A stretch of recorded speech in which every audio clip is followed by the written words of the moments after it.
नमस्कार। आज का हमारा टॉपिक है principles of microscopy, introduction and types. Microscope क्या है? ह्यूमन आई जो है उसकी एक कैपेसिटी होती है कि वो 0.1 mm से छोटे ऑब्जेक्ट को नेकेड आई से नहीं देख सकती। अगर हमको उस चीज़ को देखना है तो हमें किसी इंस्ट्रूमेंट का यूज़ करना होगा। स्टैंडर्ड माइक्रोस्कोप का यूज़ करके हम किसी भी चीज़ को जो कि 1 माइक्रोमीटर साइज़ की है या 0.001 mm साइज़ की है उसको भी हम देख सकते हैं। तो माइक्रोस्कोप इन चीज़ों को देखने के काम आते हैं जिनको कि नेकेड आई से नहीं देखा जा सकता। Types of microscope. Number of lenses के बेस पे माइक्रोस्कोप दो प्रकार के हो सकते हैं। एक सिंपल माइक्रोस्कोप जिसमें केवल एक लेंस काम में आता है, और दूसरा कंपाउंड माइक्रोस्कोप जिसमें पूरा एक लेंस सिस्टम काम में आता है इमेज फॉर्मेशन के लिए।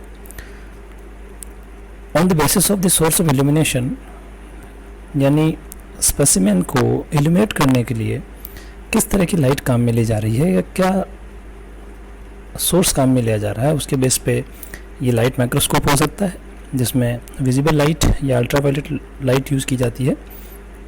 दूसरा इलेक्ट्रॉन माइक्रोस्कोप जिसमें सोर्स ऑफ इल्यूमिनेशन के तौर पर इलेक्ट्रॉन्स यूज किए जाते हैं। सबसे सिंपल माइक्रोस्कोप जो होता है वो एक मैग्नीफाइंग ग्लास होता है जिसमें केवल एक ही लेंस होता है जो कॉन्वेक्स लेंस है, उसी से ये बना होता है। लेबोरेटरी के अंदर हम जो डिसेक्टिंग माइक्रोस्कोप यूज़ करते हैं या सिंपल माइक्रोस्कोप यूज़ करते हैं उसमें एक कॉन्वेक्स लेंस का ही सेटअप बना के और उसको रखा जाता है जिसमें हम एक लिमिट तक किसी ऑब्जेक्ट को मैग्नीफाई करके देख सकते हैं। सिंपल माइक्रोस्कोप से इमेज फॉर्मेशन का रे डायग्राम है कि किस तरह से इमेज मैग्नीफाई होकर लेंस के दूसरी तरफ हमें दिखाई देती है। कंपाउंड माइक्रोस्कोप में एक लेंस नहीं होकर पूरा लेंस सिस्टम होता है, एक से ज़्यादा लेंसेज होते हैं और उनको एक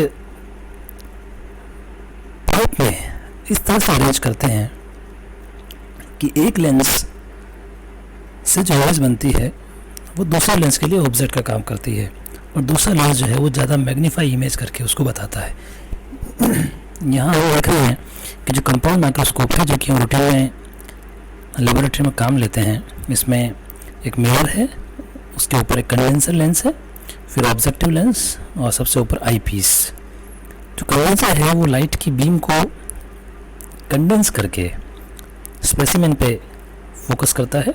स्पेसिमेन से ये लाइट की बीम ऑब्जेक्टिव लेंस से होकर गुजरती है जो कि इसको फर्स्ट मैग्नीफिकेशन देता है, और आई पीस से होकर जब ये गुजरती है तो उसे फाइनल मैग्नीफिकेशन इमेज को मिलता है। ये इसका रे डायग्राम है किस तरह से कंपाउंड माइक्रोस्कोप में इमेज फॉर्मेशन होता है। एक ऑब्जेक्ट है जो कि ऑब्जेक्टिव लेंस से जब लाइट इससे होकर के जब लाइट गुजरती है और जो ऑब्जेक्टिव लेंस से होकर गुजरती है तो उसकी फर्स्ट इमेज फॉर्मेशन होती है जो कंपैरेटिवली मैग्नीफाइड होती है। इस फर्स्ट इमेज जो बनती है ये है आई पीस के जो लेंस है उसके लिए एक ऑब्जेक्ट का काम करती है जो कि फर्दर मैग्नीफाई होकर के हमें दिखाई देती है। तो यहाँ क्योंकि पूरा एक लेंस सिस्टम काम करता है, दो लेंसेज होते हैं, एक लेंस इमेज को पहले मैग्नीफाई करता है, उसी इमेज को फिर दूसरा लेंस ज़्यादा मैग्नीफाई करता है। कोई भी माइक्रोस्कोप इतना मैग्नीफाई करके किसी इमेज को दिखा रहा है ये पता करने के लिए हम ऑब्जेक्टिव लेंस और आई पीस की जो मैग्नीफाइंग पावर है उन दोनों को मल्टीप्लाई करके देखते हैं। जितना मल्टीप्लाई करने से जो भी डिजिट आएगा उतने ही टाइम्स वो माइक्रोस्कोप उस पर्टिकुलर ऑब्जेक्ट को, स्पेसिमेन को मैग्नीफाई करके दिखाता है। जब भी आपको किसी माइक्रोस्कोप के स्ट्रक्चर को डिस्क्राइब करना होता है तो उसमें हम क्या क्या चीज़ डिस्क्राइब करेंगे, क्या उसकी मिनिमम रिक्वायरमेंट होती है। तो उसमें पहला है सोर्स ऑफ इल्यूमिनेशन, यानी कि जो स्पेसिमेन है उसको इल्यूमिनेट करने के लिए हम क्या काम में ले रहे हैं, क्या हम विजिबल लाइट काम में ले रहे हैं, क्या अल्ट्रावायलेट लाइट काम में ले रहे हैं क्या, या फिर इलेक्ट्रॉन काम में ले रहे हैं। दूसरा जो है वो लेंस सिस्टम जिसमें कंडेंसर लेंस, ऑब्जेक्टिव लेंस और आई पीस तीनों आ जाते हैं। कंडेंसर लेंस जैसा कि मैंने बताया कि स्पेसिमेन पर लाइट की बीम को कंडेंस करने का काम करता है। Objective lens first image formation करता है और आई पीस जो कि आँख के पास रहता है वो उसकी फाइनल इमेज का फॉर्मेशन करता है। लेंस में कंडेंसर के ऊपर फ़िल्टर्स भी लगाए जा सकते हैं। ये फ़िल्टर्स अलग अलग वेवलेंथ की लाइट को फ़िल्टर करने का काम करते हैं। जो भी व्यूअर है उसकी क्या रिक्वायरमेंट है, उसको किस वेवलेंथ की लाइट चाहिए, उसी के अकॉर्डिंग ये फ़िल्टर्स काम में लिए जाते हैं, जो कि ऑप्शनल होते हैं। अब किसी भी माइक्रोस्कोप का जब डिस्क्रिप्शन हम डिस्क्राइब उसे करेंगे तो यही चीज़ें उसमें लिखी जाती है। बस माइक्रोस्कोप के यूजेस क्या हैं उसके अकॉर्डिंग उनके स्ट्रक्चर के अंदर कुछ चेंजेस आ जाते हैं, जो कि हम अलग अलग माइक्रोस्कोप के बारे में जब पढ़ेंगे तो वहाँ हम चेंजेस को देखेंगे। थैंक्स।